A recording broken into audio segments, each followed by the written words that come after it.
Halo semuanya, kami dari kelompok 5 akan mempresentasikan hasil dashboard data kesehatan mengenai tren kasus campak di Desa Cimekar, Kecamatan Cileunyi, Kabupaten Bandung dari tahun 2022 sampai 2026. Jadi, dashboard ini kami buat berdasarkan data sekunder yang diperoleh dari Open Data Dinas Kesehatan, serta data pencatatan dari Puskesmas. Data tersebut kemudian kami lakukan proses data cleaning terlebih dahulu, seperti menghapus data duplikat, mengatasi missing value, dan juga melakukan pengelompokan data agar lebih mudah dianalisis. Tujuan utama dari pembuatan dashboard ini adalah untuk melihat bagaimana tren kasus campak dari waktu ke waktu, kemudian mengetahui wilayah mana yang paling tinggi kasusnya, serta mengidentifikasi kelompok usia yang paling rentan terkena campak. Di dalam dashboard ini terdapat beberapa tampilan visual utama seperti grafik tren kasus, diagram perbandingan wilayah, distribusi berdasarkan usia, serta peta sebaran kasus. Selain itu, terdapat juga fitur filter interaktif yang memungkinkan kita untuk memilih data berdasarkan tahun atau wilayah tertentu. Dengan adanya dashboard ini, diharapkan pengguna seperti tenaga medis dan dinas terkait dapat lebih mudah memahami kondisi kesehatan masyarakat secara cepat dan berbasis data. Selanjutnya, kita masuk ke bagian analisis dashboard. Pertama, kita lihat pada grafik line chart yang menunjukkan tren kasus campak dari tahun ke tahun. Dari grafik tersebut terlihat bahwa jumlah kasus mengalami peningkatan serta bertahap, terutama dari tahun 2023 hingga mencapai puncaknya di tahun 2025, dengan total sekitar 1.720 kasus. Kemudian sedikit menurun di tahun 2026, meskipun ada penurunan di tahun terakhir, secara keseluruhan tren masih menunjukkan kecenderungan meningkat. Hal ini bisa mengidentifikasi bahwa program pencegahan seperti imunisasi belum berjalan secara optimal atau belum merata di seluruh wilayah.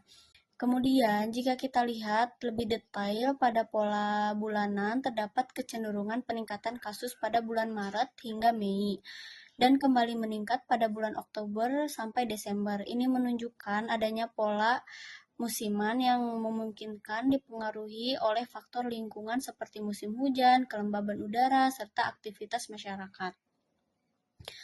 Selanjutnya, pada diagram batang atau bar chart, kita bisa melihat perbandingan jumlah kasus antar wilayah. Terlihat bahwa Desa Cimekar memiliki jumlah kasus tertinggi, yaitu sekitar 1.820 kasus dibandingkan wilayah lain seperti Jatinangor dan Ranca Ekek.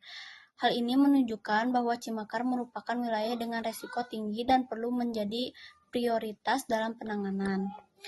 Kemudian pada file chart ditampilkan distribusi kasus berdasarkan kelompok usia. Dari sini terlihat bahwa kelompok usia lansia memiliki proporsi yang cukup besar. Ini menjadi temuan yang cukup menarik karena biasanya campak lebih sering terjadi pada anak-anak, tetapi pada data ini justru lansia cukup dominan.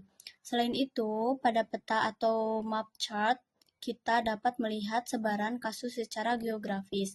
Warna yang lebih gelap menunjukkan jumlah kasus yang lebih tinggi dan terlihat bahwa kasus banyak terkonsentrasi di wilayah tertentu, terutama Desa Cimekar. Hal ini menunjukkan adanya kemungkinan hotspot atau titik penyebaran penyakit. Berdasarkan hasil analisis dashboard tersebut, terdapat beberapa insight yang dapat kita ambil. Pertama, kasus campak mengalami peningkatan dari tahun ke tahun, terutama hingga tahun 2025. Hal ini menunjukkan bahwa penyakit campak masih menjadi masalah kesehatan yang perlu mendapatkan perhatian serius. Kedua, distribusi kasus tidak merata, di mana Desa Cimekar ini menjadi wilayah dengan kasus dengan jumlah anjing. Karena Desa Cimekar ini menjadi wilayah dengan jumlah kasus tertinggi. Hal ini kemungkinan dipengaruhi oleh beberapa faktor, diantaranya kepadatan penduduk, mobilitas masyarakat, serta akses pelayanan kesehatan masyarakat. Kelompok lansia menjadi salah satu kelompok yang cukup rentan. Ini bisa disebabkan oleh penurunan sistem imun, hanya riwayat imunisasi, adanya penyakit penyerta.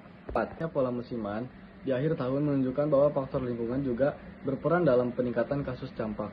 Dan insight tersebut memberikan beberapa rekomendasi. Pertama, dilakukan penguatan screening atau deteksi dini terutama di wilayah dengan kasus tinggi seperti Desa Cimekar.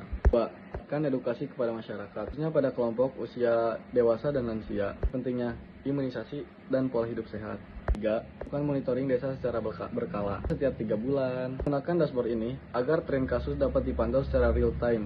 Terakhir, ini dapat dimanfaatkan oleh Dinas Kesehatan sebagai alat bantu dalam pengambilan keputusan, baik untuk perencanaan program maupun evaluasi kebijakan. Dashboard ini terapkan upaya pencegahan dan pengendalian penyakit campak dapat dilakukan secara lebih efektif, tepat sasaran, dan berbasis data. Sekian dari kami, terima kasih.